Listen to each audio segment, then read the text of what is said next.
अवघ्या काही दिवसावर स्थानिक स्वराज्य संस्थेच्या निवडणुकाला सुरुवात होणार आहे।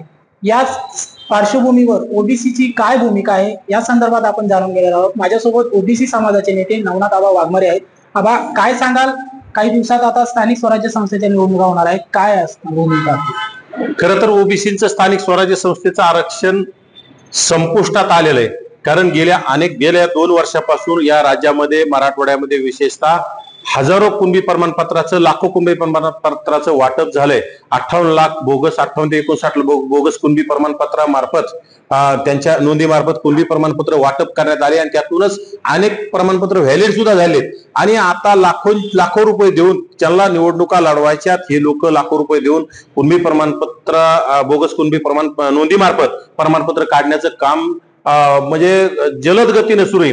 आणि यामध्ये अधिकारी असतील, मंत्रालयातील काही मंत्र्यांचा सुद्धा ह्या लोकांना, अधिकाऱ्यावर दबाव टाकून त्यांच्या कार्यकर्त्यांना कुणबी प्रमाणपत्र वाटप करण्याचे आदेश देण्यात आले। तर त्यामुळे अनेक हजारो कुणबी प्रमाणपत्र तात्काळ वाटप सुरू आहेत। त्यातूनच आता ओबीसीच्या जागेवर लढण्यासाठी मराठा समाजातील अनेक कुणबी लोक, अनेक जण कुणबी प्रमाणपत्र काढून सज्ज झाले। त्यामुळे ओबीसीचं आरक्षण संपलेलं आहे। ओबीसीच्या स्थानिक स्वराज्य संस्थेच्या राखीव जागेवर जर मराठा समाजातील उमेदवार उभा राहत असतील तर ओबीसीचं काय भविष्य आहे?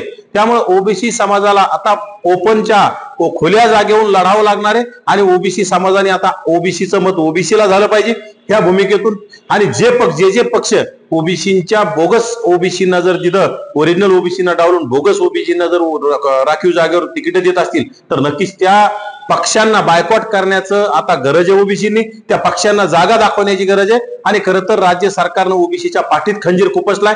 ओबीसीना धक्का न लागता असं सातत्यानं मुख्यमंत्री असतील, दोन्ही उपमुख्यमंत्री असतील, हे म्हणतायत, परंतु ओबीसीला धक्का नाही, मोठा बुक्का लावला यांनी आणि ओबीसीचं पूर्ण राजकीय अस्तित्व उद्ध्वस्त केलंय। ओबीसीचा ग्रामपंचायत सदस्य होणार नाही, ओबीसीचा सरपंच होणार नाही, ओबीसीचा पंचायत समिती मेंबर, जिल्हा परिषद मेंबर, ओबीसीचा नगरसेवक, ओबीसीचा महापौर होणार नाही।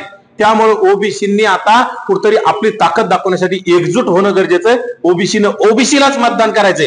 ओबीसीचा उमेदवार नसेल तर एससीला करायचंय, एससीचा नसेल तर एसटीला करायचा, एसटीचा नसेल तर मुस्लिम समाजाला करायचंय। परंतु ज्यांना आपलं आरक्षण धोक्यात आणलं, ज्यांनी आपल्या ताटातली भाकरी हिसकावून घेतली, ह्या लोकांना येणाऱ्या काळात आपण मतदान करायचं नाही। आणि ज्या राज्य सरकारनं, ज्या तिन्ही महायुतीच्या आघाडीतील सरकारनं ओबीसीचं अस्तित्व धोक्यात आणलंय, यांना आपण जाब विचारायची आता ह्या स्थानिक स्वराज्य संस्थेच्या निवडणुकीतून तयारी दाखवावी लागेल।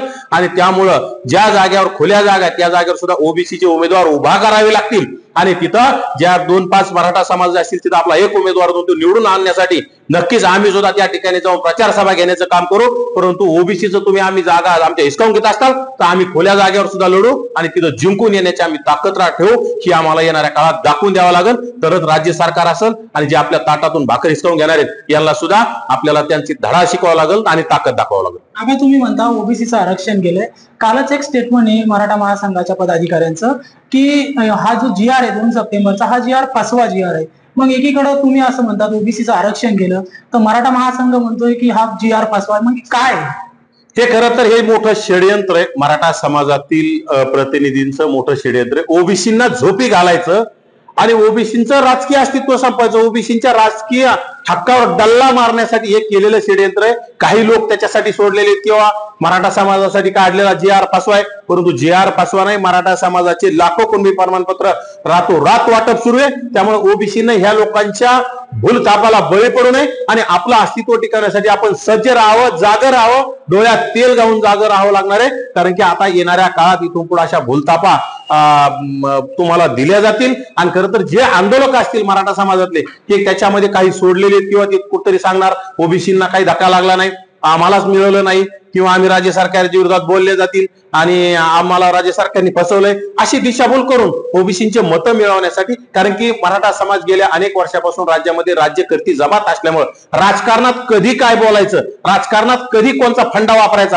हे त्यांना सर्रास माहितीये। त्यामुळे आता हे नवीन फंडा वापरून ओबीसींना, ओबीसी, एससी, एसटी, मुस्लिमांना फसवण्याचं काम गेले अनेक वर्षापासून ते करत आलेत आणि म्हणूनच ते सत्तेत आहेत। परंतु आता ओबीसी जागा झालेला आहे, मायक्रो ओबीसी झालेला आहे आणि त्यांच्याबरोबर आदरणीय श्रद्धेय बाळासाहेब आंबेडकर असल्यामुळे एससी समाज सुद्धा सोबत आहे। आणि नक्कीच येणाऱ्या काळात मुस्लिम असेल, आदिवासी समाज असेल, हे सगळ्या लोकांना आता त्या मागच्या गोष्टी आठवाव्या लागतील, आपल्यावर किती अन्याय झालाय आणि आपण एकत्र येऊन आपले लोक निवडून आणण्यासाठी सज्ज राहावं लागणार आहे, नाहीतर काही खरं नाही।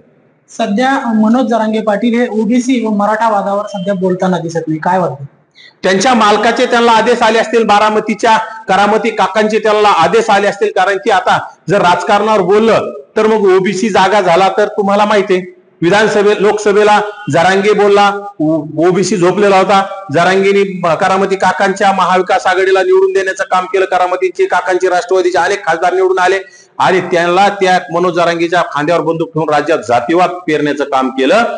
परंतु आता करामती काकांना या सगळ्या गोष्टी कळतात की आता जर आपण वाद लावला आणि जरांगेचा आवाज बंद नाही केला तर नक्कीच ओबीसी पेटलेला राहील आणि ओबीसी त्यांच्या विरोधात मतदान करेल, ओबीसी ओबीसीलाच मतदान करेल. याच्यात तोटा मराठा समाज होईल. म्हणून जरांगेचा आवाज बंद करण्याचं काम बारामतीहून आदेश आला असेल. बारामतीच्या काकाकडून जेवढी स्क्रिप्ट येते तेवढे जरांगे बोलण्याचं काम करतात. जरांगे नक्कीच विधानसभा स्थानिक स्वराज्य संस्थेच्या निवडणुका संपल्या की जरांगे पुन्हा जातीवादावर बोलतील, पुन्हा जातीत भांडण लावण्याचं काम करतील. परंतु सध्या जरांगे बोलणार नाहीत हे आम्हाला माहिती आहे आणि ओबीसी समाजाने सुद्धा कान देऊन ऐकावं की जरांगेच्या ह्या गप्प बसण्याला भाळून जाऊ नका, बोलू नका. कारण की जरांगे हा नौटंकीय रंग बदलू सरडा आहे. त्यामुळे जरांगे आता त्यांच्या बारामतीच्या मालकाच्या आदेशानुसार ओबीसीचं मतं घेण्यासाठी ओबीसीच्या विरोधात बोलणार नाही. गोड बोलून ओबीसीचा काटा काढण्यासाठी केलेलं आहे बारामतीच्या काकाने केलेलं हे षडयंत्र आहे.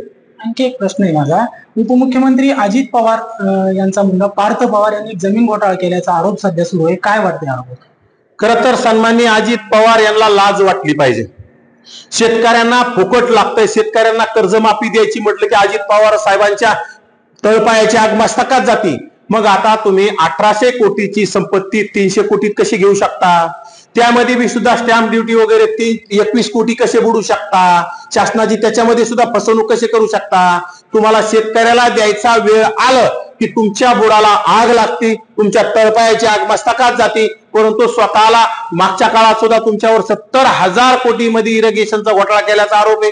त्याच्यातून सुद्धा तुम्हाला आणखी क्लीन चिट मिळालेली नाही. कुठेतरी त्यासाठी तुम्ही भाजपमध्ये गेले तुमच्या चुलत्याला सोडून आणि आता तुम्ही पुन्हा जर हजारो कोटी, खरं तर त्याच्यामध्ये आताच काही मंडळी सांगितलं 1800 कोटी नाही ती लाखो कोटीची जमीन आहे. पुण्यातील जर जमिनीचं व्हॅल्युएशन काढलं तर लाखो कोटीची जमीन जर अजित पवार पुत्र पार्थ पवार जर याचा घोटाळा करून जमीन हडप करण्याचं काम करत असेल तर याची राज्याच्या मुख्यमंत्र्यांनी सखोल चौकशी केली पाहिजे. नाहीतर राज्याचे मुख्यमंत्री सुद्धा याच्यामध्ये सहभागी आहेत काय? राज्याचे दोन्ही उपमुख्यमंत्री याच्यात सहभागी आहेत काय? आणि खरं तर अजित दादा पवार यांची चौकशी केली पाहिजे. अजित दादा पवारांचा याच्यामध्ये मुख्यमंत्र्यांनी राजीनामा घेतला पाहिजे. कारण की जर तुमचा मुलगा अजित दादांना विचारल्याशिवाय असा घोटाळा करू शकत नाही. स्वतःचा मुलगा जर असं करत असेल तर अजित दादाला कसं काय माहित नाही राहणार? त्यामुळे हे अजितदादाच्या सल्ल्यानुसार केलेला हा घोटाळा आहे. अजितदादाच्या सल्ल्यानुसार जमीन घोटाळा करून कुठतरी काय ते महार जमातीतील जमीन हिसकावून घेण्याचा हा केविलवाना प्रयत्न आहे. परंतु राज्य सरकारनं राज्याच्या प्रमुख मुख्यमंत्र्यांना याकडे तात्काळ याची चौकशी लावावी. अजितदादा पवार यांचा राजीनामा घ्यावा आणि राजीनामा घेतलं तर त्याच्यात सखोल चौकशी होईल. नाही ते प्रकरण दाबल्या जाईल आणि जे कोणी दोषी असतील यांच्यावर कठोर कारवाई झाली पाहिजे. पुन्हा अशी घोटाळे करण्याची कोणाची ताकद झाली नाही पाहिजे. राज्यात आणखी एक मोठा विषय समोर आलेला आहे. शरद पवार व अजित पवार एक होण्याचे संकेत आहेत अशी चर्चा सध्या सुरू आहे. काय वाटतं महाराष्ट्राच्या राजकारणात पुन्हा एकदा नवा गोंधळ उभा होणार? हे बघा, शरद पवार आणि अजितदादा पवार हे पवार साहेब आणि अजितदादा हे सगळ्या महाराष्ट्राला माहिती आहे एका नाण्याच्या दोन बाजू. कारण की यांचे साखर कारखाने, यांचे सूतगिरण्या, यांच्या दूध डेऱ्या, यांच्या बँका, यांच्या हजारो लाखो कोटींचे भ्रष्टाचार यांनी अनेक संस्थेमार्फत मोठमोठे घोटाळे केले. आता जो अजितदादाचा घोटाळा समोर आलेला असे अनेक वर्षापासून पिढ्यानी पिढ्या यांच्या घरात सत्ता कशी आणि पैसा कसा गोळा करायचं हे मोठं यंत्र यांच्याकडं. आणि हेच कुठतरी सत्ता सांभाळून सत्तेत जाऊन आपली संपत्ती सांभाळून ठेवण्यासाठी अजितदादांना इकडे पाठवलं असू शकतं. असं सुद्धा त्या महायुतीत पाठवून कुठतरी शरद पवार साहेबांच्या संपत्त्या, शरद पवार साहेबांचे कारखाने, रोहित पवारांचे कारखाने, अजितदादाचे कारखाने त्या गोष्टी सांभाळण्यासाठी अजितदादाला शरद पवारांनी तिकडे पाठवलेलं असू शकतं. त्यामुळे राज्यातल्या जनतेनं शरद पवार साहेब असतील किंवा अजितदादा असतील यांच्यावर कधीही भरोसा ठेवू नये. हे दोघं एका नाण्याच्या दोन बाजू येतात. ते कधी कुणीकडे उडी मारतील आणि कधी स्वार्थासाठी काय करतील यांचं काही खरं नाही. त्यामुळे राज्यातल्या जनतेनं यांच्यापासून 4 हात लांबून राहून यांना बायकॉट करून आता मतदान केलं पाहिजे. कारण की भ्रष्टाचारी लोकांना आता मतदान नाही झालं पाहिजे. गोरगरिबांचे प्रतिनिधी निवडून गेले पाहिजे. ज्या लोकांनी ओबीसीना फसवलं यांना सुद्धा धडा शिकवण्याची वेळ आली. त्यामुळे ह्या दोघांनाही बायकॉट राज्यातल्या जनतेनं यांना बायकॉट केलं पाहिजे. ओबीसीचा प्रश्न तुम्ही उपस्थित केला. आता ओबीसीचा एक मोर्चा होणार आहे जालन्यामध्ये, कशी रूपरेषा असणार, कोण कोण या ओबीसीच्या मोर्चाला येणार, काय सांगा? हा ओबीसीचं आरक्षण वाचावं, ओबीसीच्या ताटातली भाकर वाचावी. आणि हे गेल्या अनेक वर्षापासून 2024च्या विधानसभेच्या अगोदर सुद्धा श्रद्धेय आदरणीय बाळासाहेब आंबेडकरांनी या राज्यामध्ये ओबीसीची पदयात्रा करून ओबीसीचं आरक्षण वाचावं महाराष्ट्रभर यात्रा काढली. आणि त्यावेळेस सुद्धा त्यांची तीच भूमिका होती की मराठ्यांचं ताट वेगळं असलं पाहिजे, ओबीसीचं वेगळं असलं पाहिजे. आणि आज सुद्धा श्रद्धेय आदरणीय बाळासाहेब आंबेडकरांची तीच भूमिका आहे. त्यातूनच नांदेडला आता सभा झाली, आता जालन्याला आणि प्रत्येक जिल्ह्यात होणार आहे. आणि त्यांच्या खांद्याला खांदा लावून प्राध्यापक लक्ष्मण आके असेल, मी असेल, आम्ही त्या मोर्चामध्ये सहभागी होणार आहोत. कारण की या राज्यामध्ये भाजप असेल, काँग्रेस असेल, महायुतीमधले राष्ट्रवादी असेल किंवा दोन्ही राष्ट्रवादी, दोन्ही शिवसेना, त्या कुठतरी ओबीसीचं आरक्षण वाचवण्यासाठी एक शब्दही ब्र काढत नाहीत.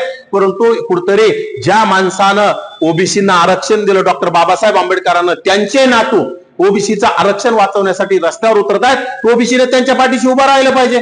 ओबीसींना खरं तर स्थानिक स्वराज्य संस्थेच्या निवडणुका असतील किंवा विधानसभेच्या असतील किंवा लोकसभेच्या असतील, ओबीसी SC/ST तिकीट कोण देतं, उमेदवारी कोण देतं? बाळासाहेबा व्यतिरिक्त तुम्हाला उमेदवारी कोणी देऊ शकत नाही. त्यामुळे तुम्ही कुठेतरी बाळासाहेबांचे हात बळकट करण्यासाठी या मोर्चामध्ये ताकदीनं यावं.